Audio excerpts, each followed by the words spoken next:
There are 21 provinces that depend on the sugar industry. One being Batangas, being the third largest producer of sugar. Bukidnon is the second largest producer of sugar in the country, next to Negros, being the first. The 21 provinces range all the way from Pampanga to Tarlac to Bulacan, northern Bulacan, they plant sugar there as well. All the way from Cavite, in Maragondon, in Magallanes, they plant sugar. In Cagayan Valley, they have a sugar industry there. All the way down to Davao del Sur, Mr. President. It affects the lives of 5 million people directly or indirectly, Mr. President. Right now, 90% of the sugar farmers are poor farmers. They are farmers with 2 hectares and below. Mr. President, 2 hectares and below. We did a study and we presented it during our high fructose corn syrup hearing here in the Senate. They are only earning an average of 2,000 pesos a month because 24,000 pesos lang po ang income nila, 25,000 pesos per year.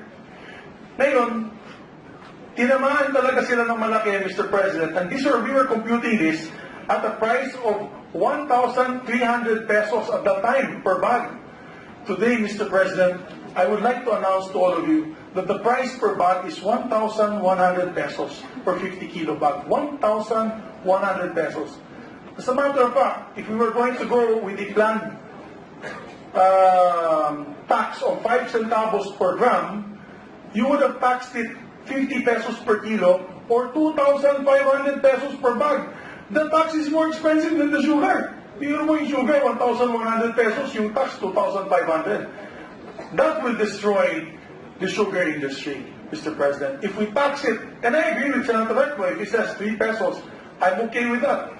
The only problem, Mr. President, is high fructose is being dumped to us at a cheaper rate. It is subsidized in the countries of China and Korea, and the people who will enjoy the decrease of the high fructose corn syrup will be the farmers from foreign countries, not our Filipino farmers.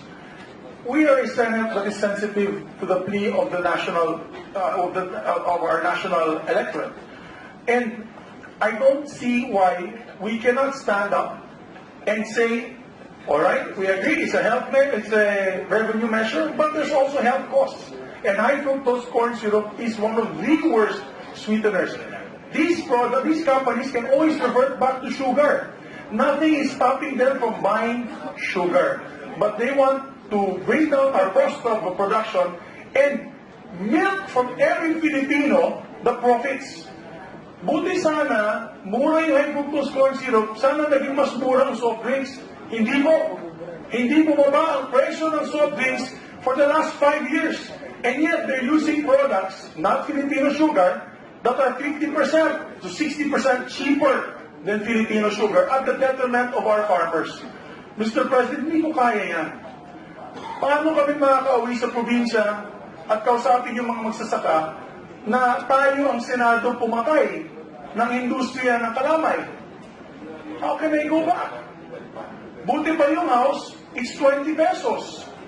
Mabago dito yung House of Representatives, and I can see them now tomorrow. Once we pass this, it will be our fault. That's why, Mr. President, I'm making an appeal to the body to reconsider. Let the DOF, and the DOF is acceptable to fight it out with the WTO. Buti pa sila, they're willing to fight it out for our farmers. According to them, if they lose, at least the minimum is 5 pesos, Mr. President. So, that is my appeal to the body, Mr. President. I hope I have converted some of you to vote to further really strengthen the recto amendment.